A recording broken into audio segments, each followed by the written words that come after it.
Hello everyone! Today I'm going to be doing a fairly late, but still relevant to me, favorites of 2019 video. To start this video off, I will go over my kind of horrible Goodreads stats from 2019. Not only did I kind of fall off the face of the planet, I stopped tracking what I was reading, so I know that I read at least 4 or 5 more books than what it's saying here, but realistically, this is kind of an accurate portrayal of my active reading for the year. So in 2019, I read 13,961 pages across 34 books.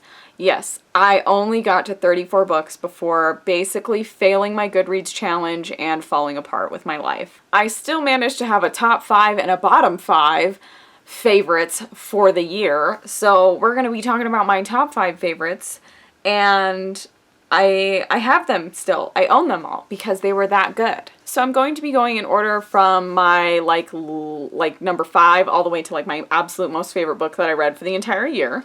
So number 5 of my favorites was the first book in a series that I read in 3 days. It was 3 books in 3 days. It wrecked my life for 3 whole days.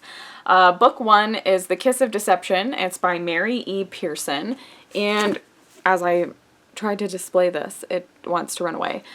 This book was part of a trilogy that just had some of the most beautiful world building and some of the most wonderful character development that I had experienced out of the 34 books that I read. Essentially, it's the story of a girl who has to marry into a political alliance style marriage, and to avoid that she runs away. It deals with a love triangle that is actually pretty good, and the way that the characters are portrayed, it's told from 3 perspectives, but I actually cared about every single perspective.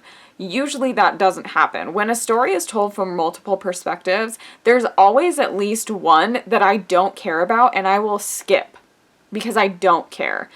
I read all of this and devoured it. I read the first book, I think, in 4 hours, immediately had to go to Barnes & Noble and buy the next 2 books because I was not okay.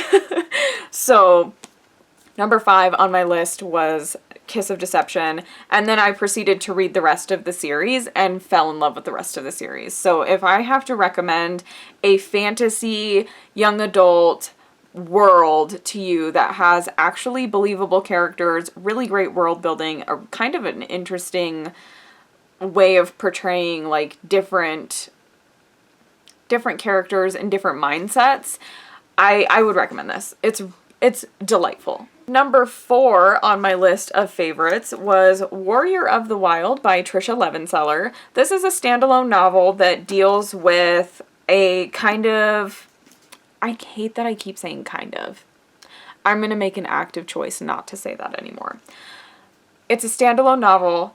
There is a village style mentality regarding magic. They are essentially forced to pay a tithe of sorts to their overlord, and this is the story of a girl who is going to become the chief of her tribe.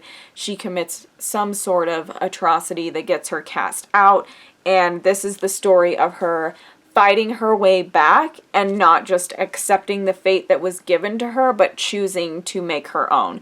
It's beautiful. I loved the lore in this. I loved the main character a lot. She is feisty and rowdy and doesn't really give a shit, which, me. So this is definitely worthy of the number 4 spot on my favorites. Coming in at number 3 was Good Omens by Terry Pratchett and Neil Gaiman. I read this on the recommendation of Violet over at Violet and the Neverending TBR, and quickly was enchanted by the characters.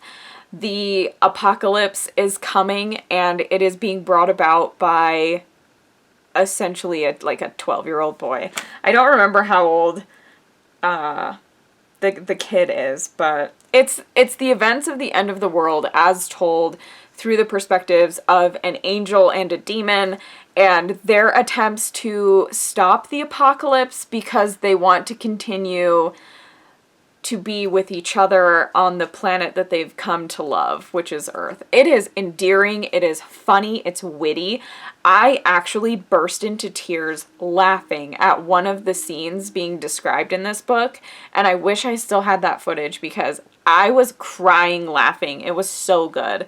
So number 3, definitely Good Omens. I recommend this. If you haven't read any Terry Pratchett or any Neil Gaiman, start with this. You will not regret it. Coming in at number 4 is The Martian by Andy Weir. Again, this was recommended by Violet, and I still haven't seen the movie for this, and I kind of want to watch the movie because it has Matt Damon in it. But as you can see, this was the first book that I actually actively annotated and read critically. And it's one of the funniest books I have ever read coming out of the science fiction genre. If you are new to science fiction or you are scared to read science fiction, this is funny. Not only is it funny, it's approachable. It doesn't make you feel stupid for not understanding the concepts involved because they're being told by a dude that kind of barely understands those concepts himself. It is very good. I highly, highly recommend this if you are trying to get into science fiction because it's really witty, funny, and approachable for people like me who don't like being made to feel dumb. And topping the charts at number 1, my favorite book that I read for the entire year was The Light Between Worlds by Laura E. Weymouth. So I want to start by saying, if you want to approach either one of her books, you need to read the content warnings on her website.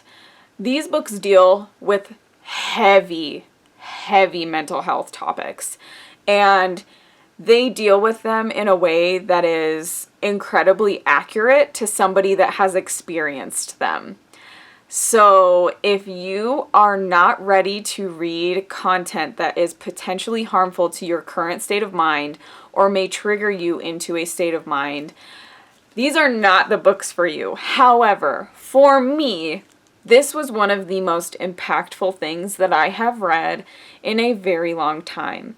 I felt very seen. I felt very accurately represented in a book. And I cried a lot reading this.